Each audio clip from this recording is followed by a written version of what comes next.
Chers amis, dans la Gemara de Sanhedrin, Daf Tzadik Aleph Amoud Bet, la Gemara rapporte un dialogue assez étrange entre Tournus Rufus et Rabbi.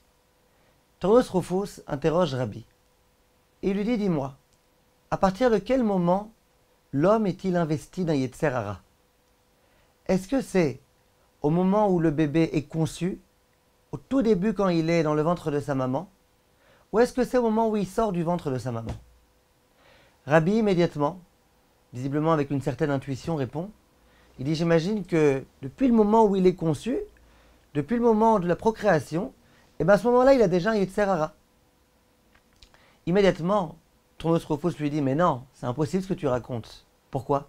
S'il avait du Yetzer Hara alors qu'il est dans le ventre de sa mère, le Yetzer Hara, il le ferait se débattre, donner des coups dans tous les sens, jusqu'à ce qu'il sorte du ventre de sa mère. Et bien qu'évidemment il va mourir à ce moment-là, voilà, le Yetzer Hara, il le conduirait à la mort. Donc c'est sûr que c'est impossible, soit que le bébé il reste en place tranquillement dans le ventre de sa maman, c'est bien la preuve que le Yetzer Hara, il ne vient qu'après, visiblement au moment où le bébé sort du ventre de la maman. Rabbi accepte ce qu'a dit Tournus Rufus. Et d'ailleurs il dit ensuite, plus tard, cet enseignement-là, à savoir que le Yetzer Hara arrive au moment où le bébé sort du ventre de sa mère, ça c'est de Tournus Rufus que je le tiens. Et il va dire à ce moment-là: mais d'ailleurs j'ai trouvé un passouk qui va exactement dans le même sens. Quel passouk? Écrit dans le passouk: la fetar hatat rovetz. Le Yetzer Hara attend l'homme littéralement à la porte. À quelle porte? Lorsqu'il sort du ventre de sa maman. Voilà ce que raconte la Gemara. On voit déjà de là quelque chose de très fort. C'est qu'il y a un concept qui s'appelle le Yetzer Hara et qui peut être tellement fort qu'il peut conduire l'homme au suicide. Si le bébé avait du Yetzer Hara, il donnerait des coups à sa mère jusqu'à ce qu'il sorte. Ah, mais il sait qu'il va mourir, mais peu importe. Parfois, le Yetzer Hara, il peut faire sortir l'homme de sa raison à un tel point qu'il peut le conduire à la mort. Et l'homme, aveuglément, il écoute. La question qui va se poser, c'est que Chazal nous enseigne, c'est rapporté dans Rashi, il est écrit à propos de Rivka, alors qu'elle était enceinte, que Vaitrotsetsu abanim bekirba. Les bébés qui étaient dans son ventre, ils gigotaient. Et elle a été interrogée, dans la yeshiva de Shem Vaever, le sens de cette attitude complètement anormale. Et Chazal nous dit quelque chose de très précis. Lorsqu'elle s'approchait des bâtés midrashot, des maisons d'études, c'était Yaakov qui avait très envie de sortir. Quand elle s'approchait au contraire des maisons de Avodah Zara, d'idolâtrie, des églises, là c'était Esav, qui était excité, qui avait qu'une envie, c'était de sortir. On voit de là a priori que ces enfants-là, déjà dans le ventre de la maman, ils étaient habités d'un Yetzer Hara Tov pour l'un et d'un Yetzer Hara pour l'autre, chose qui est très difficile à comprendre. Puisqu'on vient de dire que lorsque le bébé est dans le ventre de sa mère, il n'a pas de Yetzer Hara. Et puisque on va nous enseigner dans le Midrash, dans le Pirkei des Rabbi Eliezer et compagnie, que le Yetzer Hara Tov, il s'intègre dans l'homme à l'âge de 13 ans. Donc comment Yaakov, dès qu'il s'approchait d'un endroit de Kedusha, il avait qu'une envie, c'était de sortir. On a l'impression qu'il avait déjà un Yetzer Hara Tov, quelque chose qui le penchait vers le bien. Comment comprendre une telle attitude? Le Maharsha va poser une question un petit peu similaire. Il va dire: il y a une Gemara de Masechet Yoma dans laquelle on raconte qu'il y avait un jour de Kippour une femme enceinte qui a eu un certain malaise. Elle a dit: voilà, je sens que j'ai faim, mon bébé se sent pas bien. On a été interrogé les Chachamim pour savoir qu'est-ce qu'on devait faire. Et le Rav a dit: écoutez, chuchotez-lui dans l'oreille que c'est le jour de Kippour. Si le bébé se calme, c'est bien. S'il ne se calme pas, il faudra lui donner à manger, il n'y a pas d'autre choix. C'est une situation de vie ou de mort. L'histoire raconte qu'on a chuchoté dans son oreille: tu sais, c'est Kippour. Et le bébé, immédiatement, il s'est calmé. Il était rasséréné. Il n'avait plus de désir, il n'avait plus besoin de manger. Et le Rav a dit: tu vas voir quel bébé va sortir de cela. Et le bébé qui est sorti, c'est effectivement un maître illustre de la Gemara qui s'appelait Rabbi Yochanan. Deuxième histoire que raconte la Gemara, exactement le même topo. Une maman qui a senti un certain malaise, on lui a chuchoté: tu sais, c'est le jour de Kippour. Et le bébé continue à avoir faim. Et à ce moment-là, le Rav a dit: celui-là, il a cité un passouk dans lequel il est écrit Zoru Reshaim Mirechem, à savoir que les Reshaim, depuis déjà le ventre de leur maman, ils sont littéralement étrangers à Kadosh Baruch Hu. Effectivement, il y a un homme qui s'appelait Shabtai Hatzar Péré, un homme qui était un impie, qui est sorti de cette maman. Donc on voit de là que déjà dans le ventre de la maman, Le bébé, il est habité d'un Yetzer Tov, qui est capable de se calmer quand étant que c'est Yom Kippour, et d'un Yetzer Hara, qui reste indifférent à la dimension de Kippour. Donc, il y a ici un problème. On voit que Tournos Rufus nous a donné un enseignement que Rabbi a accepté.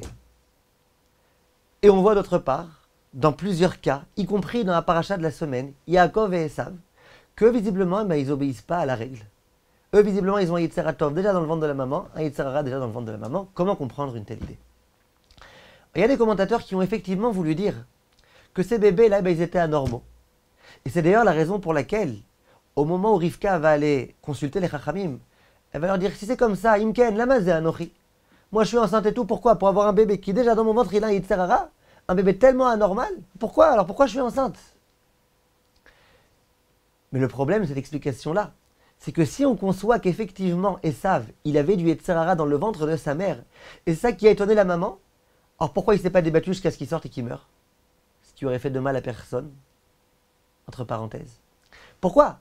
Si on dit qu'effectivement il avait un Yetzer Hara, eh bien, Tournos Rufus lui-même a dit, et Rabbi a approuvé, que si le bébé avait un Yetzer Hara dans le ventre de sa mère, ou si dans le cas de Esav il avait un Yetzer Hara, eh bien il aurait dû sortir immédiatement et mourir. Donc visiblement, c'est qu'il n'avait pas de Yetzer Hara. Or il avait un Yetzer Hara ou il n'en avait pas. Il faut comprendre ce point-là. Il y a une idée que je veux partager avec vous. Une idée sublime, fondamentale. Et vous savez que je ne suis pas ici pour faire avec vous de la psychanalyse. Mais je peux vous assurer que de bien comprendre cette idée-là, ça pourra énormément nous aider dans notre vie de tous les jours. Beaucoup mieux comprendre quel est notre comportement, pourquoi on se comporte de cette façon-là, pourquoi quelquefois on dérape complètement. Vient Rabbi Israël Salanter et il essaye d'expliquer. Qu'est-ce que le Yetzer Hara? Généralement, on a l'habitude de penser que le Yetzer Hara, c'est une espèce d'ange comme ça qui vient, qui essaye de nous séduire, qui nous promet monts et merveilles, qui nous éblouit un petit peu comme ça avec ses phares, avec sa matérialité, et puis qui nous fait sortir complètement de notre lucidité. Est-ce que c'est vraiment ça le Yetzer Hara ou pas? Vient Rabbi Israël Salanter et il dit, il faut savoir, il y a deux types de Yetzer Hara. Il y a un Yetzer Hara, effectivement, c'est le Yetzer Hara dont on vient de parler. Une force très très forte comme ça d'impureté, qui est capable quelquefois de déstabiliser l'homme, qui est capable quelquefois de faire sortir l'homme complètement de toute lucidité, de tout entendement. Et effectivement, quelquefois on sent, c'est plus fort que nous. Parfois on a vraiment l'impression. Parfois on dit, mais vraiment, j'ai pas réussi. Je me reconnais même pas. Parfois après coup on se dit, mais j'arrive même pas à comprendre comment j'ai pu tomber. On a l'impression qu'il y a comme ça un démon très très fort qui est venu, et puis qui nous a complètement fait déraper. C'est une première forme de Yetzer Hara qui existe, celle à laquelle on est habitué. Mais dès le Rabbi Israël Salanter, il y a une autre forme de Yetzer Hara. C'est quoi? C'est les qualités et les défauts de l'homme. L'homme, il a une qualité ou il a un défaut. Par exemple, l'homme, il est radin. Il est radin. Bon, c'est pas la peine qu'il y ait une force très très forte qui vienne et qui essaye de le faire trébucher. La première fois qu'il y a un pauvre qui va venir et qui va se présenter à lui, eh bien, le simple fait qu'il soit radin, ça va être un Yetzer Hara. Il va être maintenant confronté à un dilemme, est-ce que je donne ou est-ce que je donne pas? Son Yetzer Hara qui est en fait sa nature, qui est en fait son tempérament, qui est en fait son défaut, eh bien il va à ce moment-là lui dire, on ne donne pas. D'autre part, le Yetzer Hara va dire, mais si, il faut donner. Et qu'est-ce que l'homme va faire à ce moment-là? Eh bien il va être confronté à cette guerre qui est la guerre contre le Yetzer Hara. Quelquefois, c'est une circonstance dans laquelle on se trouve, qui fait que on a un choix à opérer, et qu'on a quelquefois envie d'opter pour le mal. En d'autres termes, il y a deux types de Yetzer Hara. Il y a un Yetzer Hara qui est extérieur à l'homme, un espèce de diable comme ça extérieur à l'homme, et il y a un Yetzer Hara qui est intérieur à l'homme. C'est moi-même, ma façon d'être, ma façon de réfléchir, ma façon d'appréhender les choses. Deux types de Yetzer Hara. Si on comprend ça, on peut comprendre plein de choses dans notre vie. D'ailleurs, vient le Rabbi Israël Salanter, et il dit quelque chose de très fort. Il dit quelquefois, vous voyez un jeune homme par exemple, qui à l'âge de 10 ans, 12 ans, 15 ans, 20 ans, était extrêmement généreux. Dès qu'il avait un petit peu d'argent, il le partageait, il le donnait aux pauvres. Il achetait des sucreries pour ses amis. Il n'avait aucun problème avec l'argent. Et puis, il n'était pas du tout intéressé à l'argent. Jamais il allait se démener complètement pour de l'argent, rien du tout. Et quelquefois, d'un coup, tu vois que ce même jeune-là, quand il arrive à l'âge de 25 ans et qu'il se marie, et bien d'un coup, il commence à être vraiment complètement obsédé par l'argent. Il n'y a plus que l'argent qui compte pour lui. Il est prêt à tout faire pour l'argent. Et on ne comprend pas. Pendant toute sa jeunesse, il était tellement déconnecté de l'argent, tellement désintéressé. Qu'est-ce qui lui arrive d'un coup? Et on a l'impression, à tort, que quoi? Et bien qu'il y a une espèce de diable qui s'appelle le Yetzer Hara extérieur, qui est venu et qui a forcé cet homme-là à faire le mal. Il faut comprendre que c'est faux. Dire Rabbi Israël Sainter quelquefois cette force-là, ce défaut-là, qui est le problème qu'on a avec l'argent, il existait dans l'homme depuis son plus tendre âge. Il se trouvait dans l'homme. Simplement, il était complètement enfoui. Pourquoi? Parce que l'homme n'était pas confronté à l'argent. Pourquoi? C'était un jeune homme, il dépendait de ses parents, il a étudié à la yeshiva, il n'avait pas besoin d'argent. D'un coup, il se marie, il a besoin d'acheter un appartement, il a besoin d'acheter une voiture, il a besoin de gagner son argent, il a besoin de dépenser de l'argent. D'un coup, il est en contact avec l'argent, il est en contact. Et d'un coup, ce Yetzer là, ce défaut qu'il avait à l'intérieur de lui, qui était complètement enfoui, et bien là, il va ressurgir, là, il va se dévoiler. Mais en fait, c'était une qualité intrinsèque de l'homme, ou un défaut plus précisément, qui se trouvait en lui depuis déjà son plus tendre âge.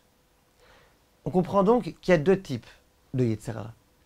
Le premier Yetzer Hara, c'est la force extérieure qui est quelquefois très très forte. C'est un Yetzer Hara qui est terrible. Le deuxième, c'est des qualités, des défauts. Quelquefois, ça peut mener très loin. Mais en tous les cas, c'est un Yetzer Hara quelquefois, généralement, qui est beaucoup plus pondéré. Viennent Chachamim et nous disent, lorsque Tournos Rufus a interrogé Rabbi, et qu'il a dit, tu sais, c'est certain que le Yetzer Hara, il n'investit pas l'homme alors qu'il est encore dans le ventre de sa maman. Sinon, il donnerait un coup à sa maman et il sortirait. À quel Yetzer Hara on fait allusion? Au Yetzer Hara extérieur à l'homme. À ce démon-là, qui est très très fort. Parce que si vraiment ce démon il pouvait rentrer dans le ventre de la maman, il pourrait quelquefois convaincre le bébé à sortir du ventre de sa mère, quitte à mourir. Alors quand est-ce que ce Yetzer Hara commence à pouvoir être effectif et commence à pouvoir s'en prendre au jeune homme, au bébé? C'est à partir du moment où il sort du ventre de la mère. Et d'ailleurs, c'est écrit explicitement, mais Matai Sholet Ba'adam. À partir de quel moment le Yetzer Hara, il domine l'homme. Il a une emprise sur l'homme. Sholet, c'est un terme très très fort. Sholet, ça veut dire qu'il peut complètement me dominer. Sholet, c'est-à-dire qu'il peut complètement m'aliéner. C'est quoi ce Yetzer Hara qui peut aliéner un homme, qui peut lui faire faire ce qu'il n'aurait pas eu envie de faire? C'est cette force extérieure. Par contre, les défauts de l'homme, les défauts qui vont quelque part, à bout d'un moment, se transformer en Yetzer Hara. Ces défauts-là, ils se trouvent dans l'homme depuis le moment de sa création. Quand le bébé est créé, il est créé avec des défauts. Il est créé aussi avec des qualités. Mais il est créé aussi avec des défauts. Ces défauts-là, ils se trouvent dans l'homme depuis le ventre de la maman. Simplement, ces défauts-là, c'est pas eux qui vont le faire vouloir donner un coup à la maman et à sortir. C'est des défauts. Mais ce n'est pas encore des défauts qui sont à ce point-là forts qui vont faire sortir le bébé du ventre de sa maman. Donc en fait, on voit de là qu'il y a deux Yetzer Hara. Il y a le Yetzer Hara qui est la nature de l'homme. L'homme, depuis sa création, depuis le moment de la procréation, il est créé avec des qualités, avec des défauts. Et puis il y a un autre Yetzer Hara. Le Yetzer Hara qui peut même conduire l'homme au suicide. Et le Maharal explique pourquoi si Béhémet, ce Yetzer Hara pouvait rentrer dans le ventre de la maman, il le ferait sortir du ventre. Parce que ce Yetzer Hara, son but c'est de semer la zizanie. Son but, c'est de ne pas aimer ce qui est ordonné, ce qui est bien, ce qui est cohérent, ce qui est harmonieux. Un bébé dans le ventre de sa maman, c'est harmonieux, lui, il va tout faire pour le faire sortir du ventre de sa maman. Faire de l'excitation, l'excitation. C'est ça, ce Yetzer Hara-là. En tout cas, on comprend maintenant. Et ça, il est né avec ces défauts-là. Le défaut d'aimer ce qui est l'inverse de la Gdusha. On s'approche d'une maison d'idolâtrie, on s'approche de choses mauvaises. Immédiatement, lui, il est attiré par ça. Ça l'excite. Ça ne veut pas encore dire qu'il a le Yetzer Hara extérieur, mais le Yetzer Hara intérieur, il est déjà en lui. Yaakov, pareil. Le vrai Yetzer Hara, il arrive à l'âge de 13 ans, comme il est écrit dans Chazal. Simplement, la qualité de l'homme, qui va aussi être un Yetzer Hara et qui va le pousser au quotidien à bien faire, elle se trouve déjà dans le ventre de la maman depuis le moment de la procréation. On s'approche d'une maison de Gdusha, on s'approche d'un Beth Midrash, d'une maison d'études, le Yetzer Hara, la qualité de Yaakov, elle le pousse à vouloir faire le bien. Ce Yesod, mes chers amis, c'est extrêmement important de le comprendre. Et ce Yesod, d'ailleurs, on va le voir à propos de Yitzhak et de Ishmaël au tout début de la paracha. Au tout début de la paracha, le Toldot s'ouvre sur le pasouk Ve'el et Toldot Yitzhak ben Avram. On va te parler des engendrements de Yitzhak, fils de Avram. Et immédiatement, on te dit, tu sais, Avraham, au lit de Yitzhak. C'est Avram qui a donné naissance à Yitzhak. A priori, on ne comprend rien. C'est évident. Si on te dit à un instant, voilà les engendrements de Yitzhak, fils de Abraham, n'importe quelle personne qui a un QI minimal sait très bien que quoi? Que si on te dit que Yitzhak c'est le fils de Abraham, c'est que Abraham a donné naissance à Yitzhak. C'est quoi cette redondance? Cette Torah qui est tellement avare dans mots. D'un coup elle se répète. Yitzhak fils de Abraham, Abraham a donné naissance à Yitzhak. Vient le Kli Yakar, il dit un pshat extraordinaire. Il dit qu'à la fin de la parashat Chayei Sarah, lorsqu'on va nous parler de Ishmaël, il va être écrit les Toldot Ishmaël ben Avraham. Voilà les engendrements de Ishmaël, fils de Avraham. Et après il y a écrit Asher Yalda Agar Amitzrit. Ce Ishmaël là, c'est vrai que c'est le fils de Avraham, mais il est né de Agar. Sa maman c'était Agar. On voit donc qu'il y a une différence. À propos de Yitzhak, on te dit Yitzhak fils de Avraham. À propos de Ishmaël, on te dit Ishmaël fils de Avraham, mais qui est né du ventre de sa maman Agar. C'est quoi cette différence-là? Dit le Kli Yakar, c'est qu'en fait, il faut se poser une question. Comment est-ce possible que Yitzhak et Ishmaël, qui ont grandi dans la maison d'un Gdol Ador, Avraham Avinu, qui ont entendu les mêmes chants de Shabbat, qui ont entendu les mêmes histoires à la table de Shabbat, qui ont dit les mêmes livrets Torah, qui ont étudié dans les mêmes écoles, comment ça se fait que l'un est devenu Yitzhak Avinu et que l'autre soit devenu Ishmaël? Très grande question. Dit le Kli Yakar, lorsqu'on veut enseigner la Torah à quelqu'un, on peut enseigner la Torah à son fils, on peut enseigner la Torah à un élève. Il y a une double dimension de transmission. Tu peux transmettre la Torah à ton fils, tu peux transmettre la Torah à ton élève. Dans les deux cas, aussi bien le père que le Rav donnent le meilleur de lui-même pour pouvoir essayer de transmettre la Torah. Or, quelle est la différence? C'est que quand je viens enseigner la Torah à un élève, eh ben, je peux essayer de partager avec lui un savoir. Je peux essayer de corriger les défauts qu'il a. Je peux essayer de l'aider à cultiver les qualités qu'il a. Mais toutes ces qualités et ces défauts, moi, je suis pour rien. Moi, j'arrive pour enseigner. J'ai un élève qui est là tel qu'il est. Il arrive avec son handicap. Il arrive avec ses avantages. Et puis moi, je dois essayer, au moment où il arrive, de le modeler, de l'aider à progresser. Mon fils, au-delà de l'enseignement que je vais aussi essayer de lui donner, mais je lui donne beaucoup plus que ça. Je lui donne ma nature. Je lui donne le meilleur de moi-même. Très souvent, les qualités et les défauts, ils passent de façon, j'allais dire, héréditaire. Très souvent, les enfants, ils ressemblent comme deux gouttes d'eau à leurs parents, pour le bien comme pour le mal. C'est-à-dire que le père, il donne à son fils pas simplement un enseignement, une idéologie, il lui donne plus que ça.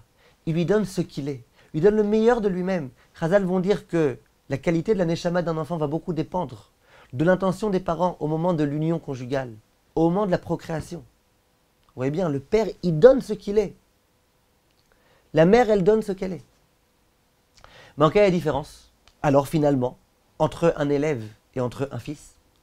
C'est que mon élève, je peux essayer de partager avec lui un savoir, je peux essayer de le convaincre un certain nombre de valeurs, et peut-être qu'effectivement, il va se laisser convaincre. Or que mon fils, je vais lui donner, je vais lui transmettre de façon beaucoup plus profonde cette même valeur. Quelle différence? C'est que l'élève, si jamais il est coléreux et que je lui ai appris à ne pas être coléreux, mais sa nature, elle reste encore normalement d'être coléreux. Et donc au premier coup de vent, la première personne qui va la mettre en colère, elle risque effectivement de se mettre en colère. Par contre, quand j'ai transmis mon calme à mon fils, quand cette qualité qui est le calme, c'est ce que j'ai réussi à donner à mon fils, et bien même si tu essaies de l'énerver beaucoup, tu auras énormément de mal à le mettre en colère. Voilà toute la différence. Dit le Kli Yakar, lorsqu'on te dit Ve'ele Toldot Yitzhak ben Avraham, Avraham olid et Yitzhak, on veut te dire, sache que Yitzhak, c'est pas simplement qu'il a été éduqué dans la maison de ce grand pédagogue qui s'appelle Avraham, mais c'est qu'en plus, toutes ces qualités, il les a reçues de qui? De Avraham. Avraham, ça veut dire évidemment et Sarah, mais de Avraham. Par contre, quand on te parle de Ishmaël, c'est vrai que Ishmaël c'est le fils d'Avraham et qu'Avraham a essayé de l'éduquer, qu'il a essayé de lui donner le meilleur de lui-même, etc. Mais simplement, tout son patrimoine génétique, de qui l'a reçu? De Hagar. Asher Yaleda Hagar. Ishmaël, c'est le fils de Hagar. Tout ce qu'il a reçu, tous ses défauts, de qui les a reçus? De Hagar. Et donc, conclusion, l'un va devenir Yitzhak, l'autre va devenir Ishmaël. Parce que Avraham lui a donné le meilleur de lui-même. Mais quand tu as des défauts terribles à l'intérieur de toi, quand tu portes des défauts terribles, eh bien quelquefois, rien ne va être suffisant. C'est exactement ce qu'on est en train de dire. Le Yetzer Hara le plus grand, ça peut être la nature négative, mauvaise, néfaste de l'homme. Ishmaël avait un Yetzer Hara terrible, puisqu'il avait des défauts terribles. Et voilà ce qui va le conduire finalement à devenir Ishmaël. Tout ce discours-là, il semble être fataliste, pessimiste. Alors c'est-à-dire que si je suis né avec des défauts, c'est que voilà, c'est terminé. Il n'y a plus rien à faire. C'est ce qu'on a l'impression. Je suis né avec les défauts de Esav, ben voilà, je resterai toute ma vie un Esav. Je suis né avec les défauts de Ishmaël, et ben je serai un Ishmaël. J'ai des qualités, je pourrais devenir un grand homme. Mais il faut savoir que non. Le même Kliakar, il va dire des mots très forts que je vous demande de bien écouter, s'il vous plaît. Il dit comme ça. Mashe Adam et Kabel, Teva Molido, Zeu Be'etzem. Ce que l'homme reçoit naturellement de par ses parents, ça devient une nature. Velo Ishtane Imyunar Kar Altivo. Et si l'homme il se laisse aller, s'il a des défauts qui se laissent aller, eh ben, il n'avancera pas. Il ne pourra pas corriger ses défauts.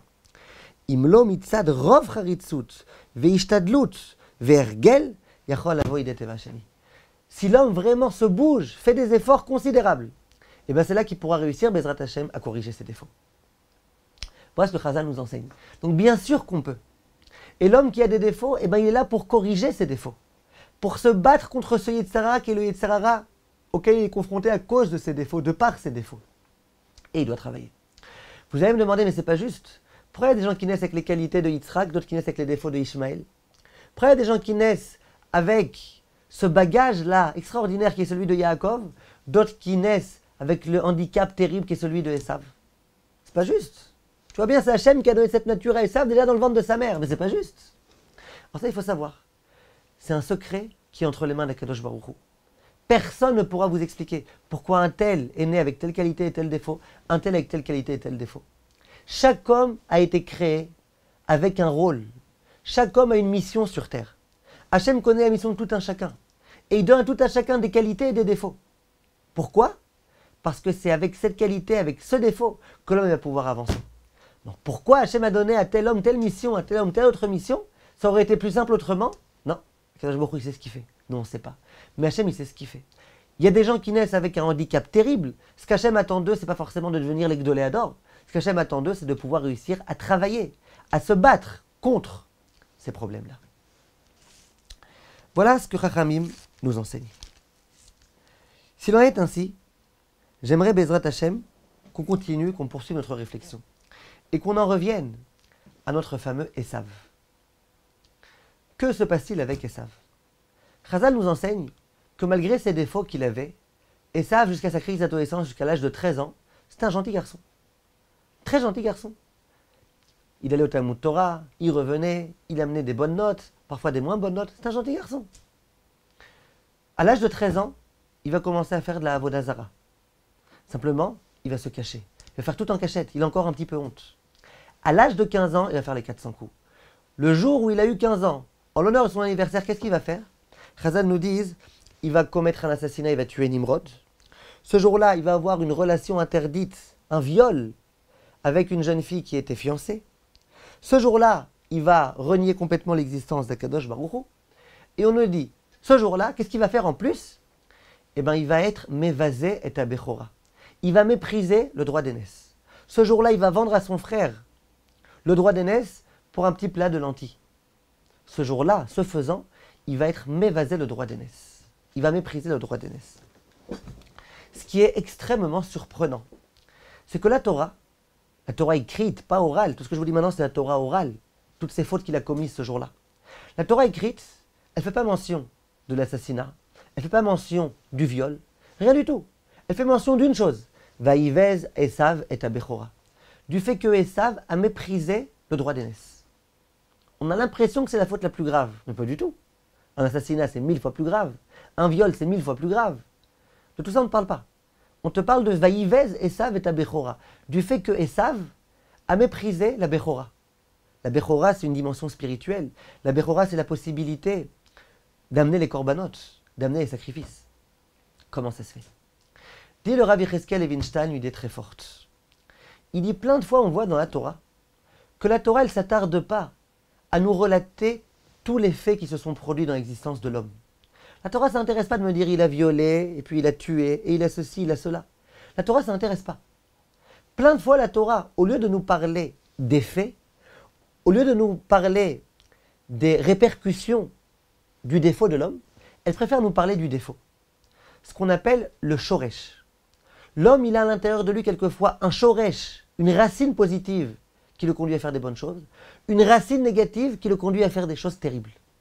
La Torah, ça ne l'intéresse pas du tout. ce à quoi ce shoresh a pu conduire. La Torah, ce qui l'intéresse, c'est quoi ce shoresh. En l'occurrence, ce qui va faire que Esav, il va faire des choses tellement terribles, c'est quoi? C'est un shoresh négatif qu'il a à l'intérieur de lui. Et ce shoresh, c'est quoi? Cette racine, c'est quoi? C'est Vaïvez Esav et Tabechora. C'est le fait que Esav, c'est un homme qui méprise. Un homme qui n'est pas capable de donner de l'importance à certaines choses. Bon, il faut comprendre une chose. De ce shoresh-là, qui est que Esav, il méprise, comme on va expliquer dans un instant, Esav, il va en arriver aux choses les pires. Il va en arriver à être un assassin, il va en arriver à être un violeur, etc., etc. Pourquoi la Torah, elle ne me raconte pas les répercussions? Pourquoi elle me raconte simplement les raisons, les causes? A priori, c'est plus intéressant de me raconter jusqu'où il a pu en arriver. Dit Razal, non. Jusqu'où il a pu en arriver, si tu veux, écoute la radio. Écoute la radio, tu entendras tous les jours des assassinats, des viols, des machins. Et on n'a pas que ça à faire, la Torah, elle n'a pas que ça à faire. La Torah a des choses beaucoup plus intéressantes à nous raconter que les naïs. La Torah a d'autres choses à faire. La Torah, elle vient me dire c'est quoi l'origine des choses les plus dramatiques. Pourquoi? Si la Torah elle me disait simplement, tu sais, Esav, c'est un assassin, Esav, c'est un violeur, Esav, c'est un renégat. Alors moi, je me dirais, bah ça va alors. La leçon de Esav, elle ne me concerne pas. Parce que moi, Baruch Hashem, je suis ni un assassin, ni un renégat, ni un violeur. Donc Baruch Hashem. Donc ça va, je suis à l'abri de ce phénomène qui s'appelle le phénomène de Esav. Simplement, si on te dit, écoute, les répercussions de son défaut, ça ne nous intéresse pas. Mais regarde, c'est quoi son défaut? Donc ça veut dire qu'il suffit que moi, je sois conscient que j'ai ce défaut, pour que moi aussi, je puisse en arriver là où Esav en est arrivé.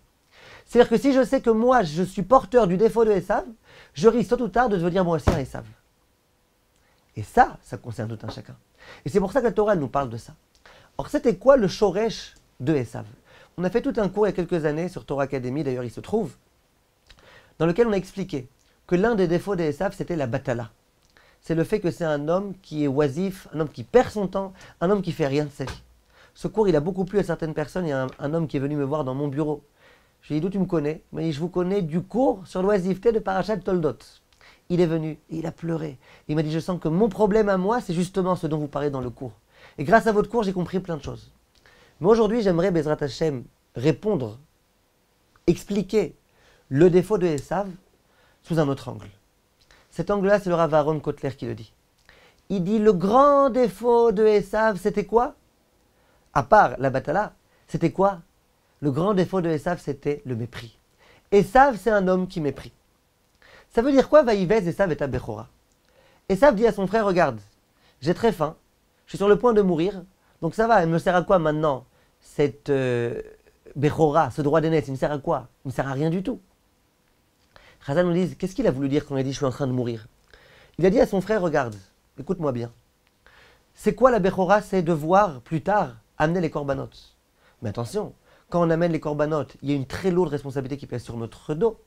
Parce que si on ne les amène pas comme il faut, eh ben on risque d'être passible de la peine de mort. Et si on rentre dans le Beth Amikdash quand on est sous, on risque de mourir. Et puis il y a tellement de lois, ceci fait, ceci ne fait pas, si tu ne fais pas bien, tu risques d'être puni, etc. Que finalement, à quoi ça sert? Ça ne vaut pas le coup. Ani olech lamout, si jamais je ne fais pas ces halachot comme il faut exactement, de toute façon je vais mourir. À quoi ça m'intéresse cette Bechora? C'est pas grave, prends-la pour toi, j'en ai pas besoin. Ça veut dire quoi? C'est-à-dire que Esav, c'est un homme qui méprise. Et puisqu'il méprise, eh ben c'est sûr que ça ne vaut pas le coup. La Bechora, c'est extraordinaire. Il y a plein de gens qui aimeraient, il y a plein de gens qui aimeraient être Kohanim. Il y a plein de gens qui aimeraient pouvoir s'adonner au travail dans le Beth Amikdash. Ah, mais c'est une responsabilité, oui, mais c'est un tellement grand mérite qu'on est prêt à endosser cette responsabilité. Pourquoi Esav n'est pas prêt? Parce que Esav, il méprise. Parce que pour Esav, eh ben, la Bechora, je méprise. C'est pas très intéressant. J'essaye de mépriser. Ne croyez pas que Esav, c'est un idiot. Ne croyez pas que Esav n'était pas conscient de la grandeur des dimensions spirituelles. J'ai plein de preuves, comme quoi Esav, bien sûr qu'il y croyait à tout ça.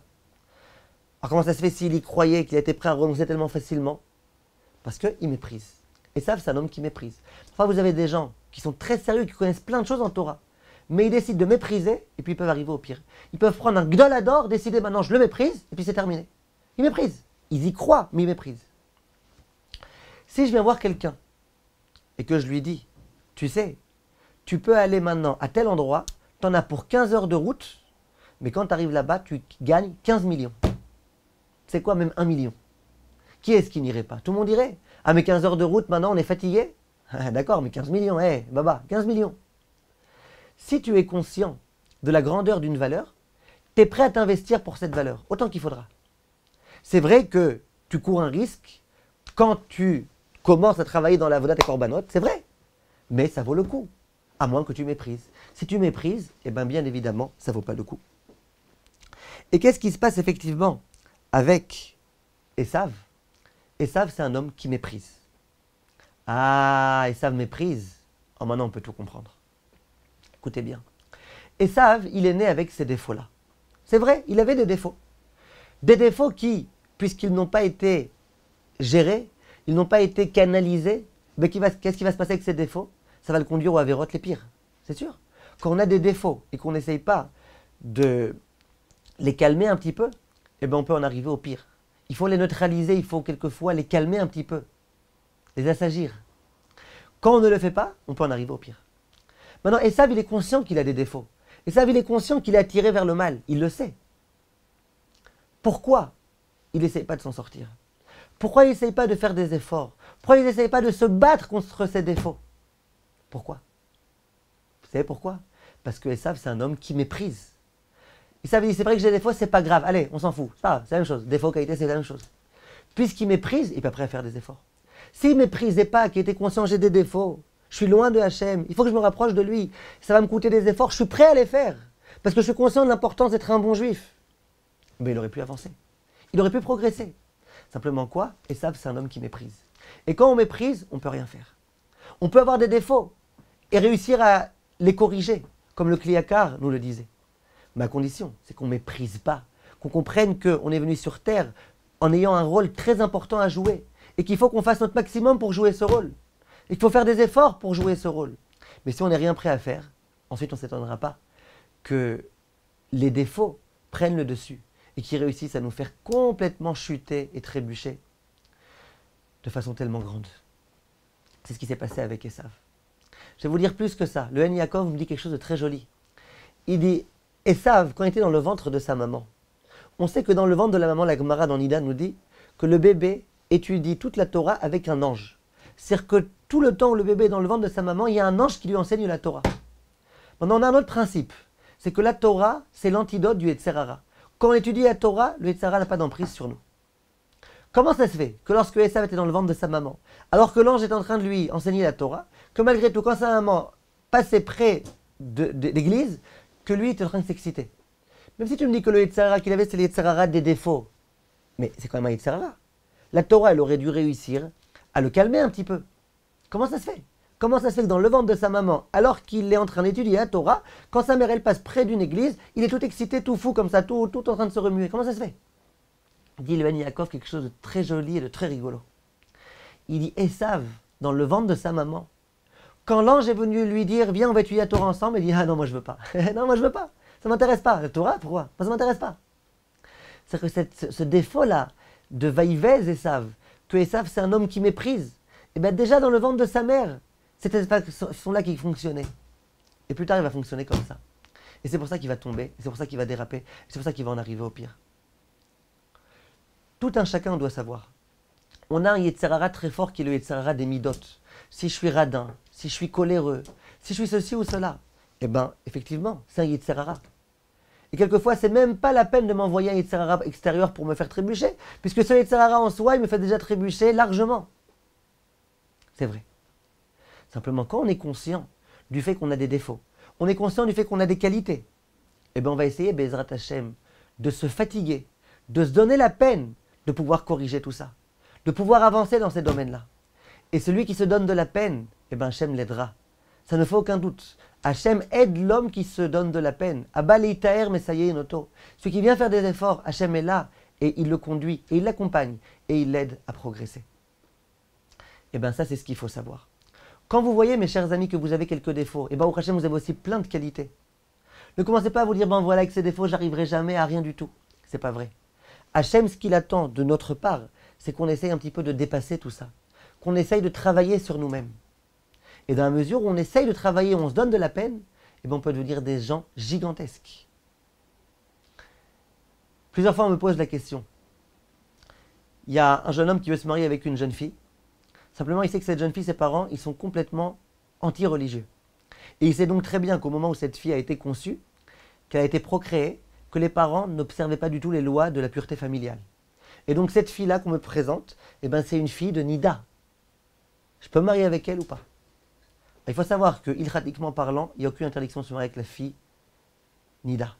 La fille d'une Nida, ou le fils d'une Nida. Il n'y a aucune interdiction. Même si je suis Kohen, je peux me marier avec elle.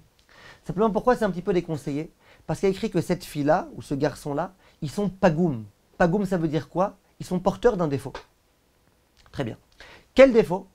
Dit le Taz, le défaut qu'ils ont, c'est qu'ils sont effrontés. Ils ont une nature à être effrontés. Maintenant, moi, on me présente une jeune fille, et cette jeune fille-là, eh ben, elle est tout sauf effrontée. Elle a de très bonnes qualités. Maintenant, je me demande, je peux me marier avec elle ou pas? Alors viennent tous les grands chachamim de la génération et ils disent, une seconde. Pourquoi d'une façon générale on te déconseille de te marier avec le fils ou la fille d'une Nida? Parce qu'on considère qu'ils sont effrontés. Bon, toi on te présente quelqu'un, tu as vérifié, tu as revérifié, tu vois qu'il est tout sauf effronté. Donc quoi? Donc il n'y a pas de problème de te marier avec lui. Maintenant écoutez bien, le Rav Moshe Feinstein dit quelque chose de très joli. Il dit, la Torah elle te dit que cette personne-là elle est effrontée. Et toi tu vois que la personne elle n'est pas effrontée, il y a une contradiction ici. Or la Torah ce qu'elle dit c'est vrai. Est-ce que toi tu constates que c'est vrai aussi? Il dit visiblement, eh ben, c'est que la mère n'était pas Nida au moment où le bébé a été conçu. Ah mais comment c'est possible? Tu sais très bien qu'elle n'a jamais été au mikvé de sa vie. D'accord, peut-être pas été au mikvé, mais peut-être que c'était la période de vacances qu'elle a été à la mer. Elle a été à la mer, il y a un moment donné une vague qui l'a complètement immergée. Et puis voilà, ça fait office de mikvé. Elle avait le maillot de bain, d'accord, le maillot de bain a posteriori, c'est pas une khatsitsa, c'est pas un écran entre l'eau et sa peau. Et donc voilà. Donc la fille, elle est peut-être pas Nida, le fils, il est peut-être pas. Et donc le bébé, l'enfant, il est peut-être pas l'enfant d'une Nida. Mais il y a des rabbanim qui vont plus loin que ça. Ils vont dire, tu sais quoi, c'est possible que Béhémet, la mère, elle n'a pas été à la mer. Et c'est possible que quoi? Que l'enfant qu'on te présente, que la fille, le garçon qu'on te présente, eh ben c'est effectivement le fils ou la fille d'une Nida. Alors comment ça se fait qu'il n'est pas effronté? Eh ben parce que visiblement, il a travaillé sur lui. Il savait qu'il avait un défaut, donc il a essayé de se travailler pour devenir quelqu'un de bien. Et donc, disent ces mêmes chachamim, au contraire, marie-toi avec lui. Pourquoi? Parce que c'est quelqu'un qui est capable de se dépasser. C'est quelqu'un qui est capable de travailler sur ses midotes à ce point-là. C'est quelqu'un d'extraordinaire. Ça vaut le coup. Vas-y, ça vaut le coup. Voilà ce que chachamim nous enseigne. Et le Harizal va dire qu'Avraham Avinu, sa maman, elle était Nida au moment où il a été créé. Donc tu vois, nous on pense que quand on est porteur d'un tellement vilain défaut, c'est terminé, on ne peut plus rien faire. Et bien Avraham Avinu est la meilleure preuve que tu peux être le fils d'une Nida et pourtant progresser. Le Harizal va expliquer que pour faire ce qu'il devait faire Avraham Avinu, il fallait nécessairement que sa maman soit Nida, etc., etc., etc. En tout état de cause, il faut qu'on sache. La leçon que Esav va nous donner, elle nous concerne à tout un chacun. Parce que ce défaut-là, qui est de prendre toutes les valeurs et d'essayer de les mépriser, c'est un défaut qui nous guette à tous. Et donc, il faut qu'on essaye, Bezrat Hashem, de travailler sur ça. Dès lors qu'on est conscient de nos problèmes, de nos défauts, et dès lors qu'on sait que c'est en travaillant qu'on peut réussir à les corriger, et qu'on sait que c'est important de corriger les défauts, eh bien on est Bezrat Hashem sur la bonne voie. Merci de votre attention, mes chers amis, et à très bientôt.